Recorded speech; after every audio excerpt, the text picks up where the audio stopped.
তো বন্ধুরা দেখতে পাচ্ছ এটা একটা 7805 আইসি। তো এটা সাধারণত আমরা ব্যবহার করে থাকি 12 volt to 5 volt, 12 volt to 5 volt বের করার জন্য ব্যবহার করে থাকি। এর লেগগুলো তুমি দেখতে পাচ্ছ একটু খারাপ হয়ে গেছে আইসিটা, অনেক দিনের পুরোনো একটা আইসি বোর্ড। এটা 7805 আইসি বোর্ড। এখান থেকে এই লেগটা থেকে আমরা 12 ভোল্ট ইনপুট প্লাস, মিডিলটার মাইনাস, এবং এদিক থেকে আমরা 5 ভোল্ট আউটপুট পেতে পারি, মাইনাস এবং এটা +5 ভোল্ট আমরা পেতে পারি। এটা যে কোনো অ্যাম্প্লিফায়ারে ব্যবহার করা হয় 12 টু 5 ভোল্ট বের করার জন্য। ব্লুটুথ মডিউলগুলো চালানোর জন্য বিশেষ করে ব্যবহার করা হয় এই 7805 আইসিটা।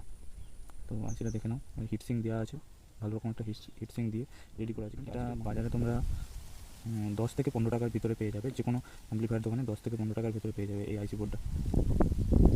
5 ভোল্ট বের করার জন্য খুব ভালো একটা সার্কিট, প্রপার 5 ভোল্ট পাওয়া যায়, 5 ভোল্ট আউটপুট এটা থেকে তোমরা আরামসে পেয়ে যাবে। তো দেখে নাও আইসিটা।